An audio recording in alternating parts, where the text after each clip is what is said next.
Acting అన్నావు. ఈ రోజున ఏం చేస్తున్నావు? విద్యాలయాల మీద పడ్డావు. తల్లిదండ్రులు చాలా గొప్పవాళ్ళురా. కొంతమందికి డబ్బు కట్టలేకపోవచ్చు, కట్టని వాళ్ళకు కొంత సహాయం చేసాం. అంతా సహాయం చేయలేము. బ్యాంకుల్లో డబ్బు కట్టాలి, లెక్చరర్స్కి డబ్బులు ఇవ్వాలి, యూనివర్సిటీ బ్రహ్మాండంగా నడపాలంటే మంచి లెక్చరర్స్ కావాలి. ఇవన్నీ తెలిసి చేస్తున్నావురా 32, 33 సంవత్సరాల నుంచి. అది పక్కన పెడితే అందరినీ కొట్టడానికి వస్తావు. మీ అన్నం తిడతావు. ఒక వ్యక్తి వినయ్ గారనే ఆయన వ్యక్తి హెల్ప్ చేయడానికి వస్తే ఆ వినయ్ ఎవరు లజ్జాగుడికి చంపేస్తాను వాడు అన్నావు. ఇవన్నీ ఎంత తప్పురా?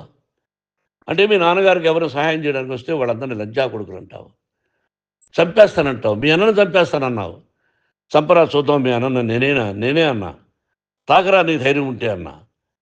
ఎంతమందిని చంపాలనుకుంటున్నావు? ఎంతమందిని చేయాలనుకుంటున్నావు? నువ్వు ఏం సాధించాలనుకుంటున్నావు? ఆలోచించుకో. ఈ ఇంట్లోకి అడుగు పెట్టడానికి నీకు అధికారం లేదు. ఇది నా కష్టార్జితం. మా నాన్నగారు 10 రూపాయలు 10 పైసలు కూడా ఇవ్వలేదురా. మంచి జన్మనిచ్చాడు మా నాన్నగారు. మద్రాసుకు వెళ్ళి వీధుల్లో అడుగు తిన్నాను రా. ఒక పూట కూడా భోజనం లేకుండా అడుగు తిన్నాను రా. న్యాయంగా మోహన్ బాబు తిడతాడు కొడతాడంటారు కానీ మోసగడనం లేదురా. నీట్ పార్లమెంటేరియన్గా బయట వచ్చాను రా. నువ్వు నా పరువు ప్రఖ్యాతులు మంట కలిపావు. ఏమిటి నేను చేసిన అన్యాయం? నీకు జన్మనిచ్చాను, అదా నేను చేసిన పాపం. అందుకే ఇది నా ఇల్లు అన్నావు. నువ్వు నీ ఇల్లు కాదు. నీ కష్టార్జితంతో నువ్వు సంపాదించుకున్న ఇల్లు నీది. ఇది నా డబ్బు, నా కష్టార్జితం. నా కష్టార్జితంలో నేను పిలిస్తేనే మీరు ఇంట్లోకి రావాలి. అటువంటిది పోగొట్టుకున్నావు నువ్వు. ఆస్తులు అంటావా? ముగ్గురికి సమానంగా రాయాలా లేదా అది నా ఇష్టం. ఆస్తులు ఇస్తానా, లేకపోతే గంగపాలు చేస్తానా, లేకపోతే ఎవరికైనా దానధర్మాలు చేస్తానా, అది నాకు సంబంధించిందిరా. నా కష్టార్జితం రా. మీరు చేస్తున్న విధానం గుణగణాలు కావాలరా. మందు తాగచ్చురా. ఎంత తాగాలి? నేను కూడా 1 or 2 పెగ్స్ తీసుకుంటా. ఇది తప్పు కాదు, జనానికి తెలియాలి. నా డబ్బు ఇది. తాగి ఎవరిని కొట్లా, తాగి నేను తింటున్నా. అది ప్రజలకు అక్కర్లా. నేను తప్పు చేస్తేనే ప్రజలకు కావాలా. ఇవన్నీ ఉన్నాయిరా. ఇవన్నీ తెలుసుకో. జర్నలిస్ట్ సోదరులారా, మీకు నా గతాన్ని తెలుసు, నా భవిష్యత్తు, నేను ఎక్కడి నుంచి వచ్చాను కూడా మీకు తెలుసు. ఈ రోజున మీరు రాస్తున్న విధానం, నా బిడ్డ నన్ను కొట్టాడన్నారు. ఎంత తప్పు! ఈ రోజున నా బిడ్డ మీద కోపంతో అవును చెప్పచ్చు. కాదు, వాడు నా మీద చెయ్యెత్తలేదు. నేను ఘర్షణ పడ్డాం. ఘర్షణ వేరు, కొట్టుకోవడం వేరు. గాయాలతో హాస్పిటల్కి వచ్చి కుంటుకుంటుగా నడిచాడు. మళ్ళీ ఏమని పోలీస్ స్టేషన్కి వెళ్ళి చెప్పాడు. ఎవరో 2 ఉన్నారు, వాళ్ళిద్దరూ నా మీద దాడి చేశారన్నాడు.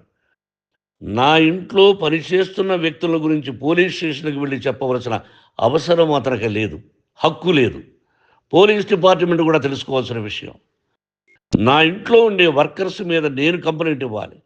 నువ్వు పర్మిషన్ లేకుండా నా ఇంట్లోకి నువ్వు చొరబడి ఇల్లు నాదంటూ ఇంట్లో పనిచేస్తున్న వర్కర్స్ మీద కంప్లైంట్ ఇచ్చావు. అది ఎంతవరకు పోలీసు న్యాయమో రూల్సో చూద్దాం. పోలీస్ డిపార్ట్మెంట్ ఇంటికి వచ్చింది. వాళ్ళకి రాశాను ఉత్తరం. అయ్యా, నేను సీనియర్ సిటిజన్ని, నాకు రక్షణ లేకుండా ఉంది. నా బిడ్డ వల్ల నా ఇంట్లో నుంచి నా బిడ్డను పంపించేసి ఇది నా ఇల్లని. వాళ్ళు నాకు సమాధానం ఇవ్వలేదు. ఇవ్వకపోగా ఎవరిని పట్టించుకోలేదు. ఇప్పుడు పోలీసు వాళ్ళు వచ్చి ఏమండి రూల్స్ ప్రకారం నా బిడ్డ ఇంటికి రాకూడదంటే మాకు హయ్యర్ అథారిటీ వాళ్ళు ఫోన్ చేశారు. మీరు ఎవరిని స్టాప్ చేయొద్దండి, బయట నుంచి ఎవరైనా వస్తే వాళ్ళని స్టాప్ చేయండి అన్నారు. 2 రోజుల నుంచి 10 మంది 20 మంది వస్తున్నారు.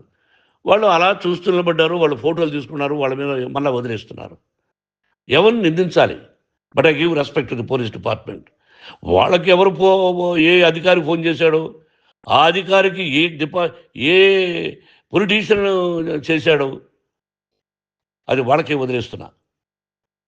కాబట్టి వాళ్ళు పోలీస్ కంప్లైంట్ ఇచ్చినా కూడా మేము సంబంధం లేదని అంటున్నారు. కాబట్టి నేను నా బిడ్డను నిన్ను నాపు చేస్తున్నా. నువ్వు ఇంట్లోకి వచ్చే అధికారం నీకు లేదు. నువ్వు వచ్చి నీ బిడ్డను తీసుకెళ్ళు. సంతోషం. నువ్వు రాలేదు, నీ బిడ్డను జాగ్రత్తగానే చూసుకుంటావు. Take care your daughter, that's all. మీ అమ్మ హాస్పిటల్లో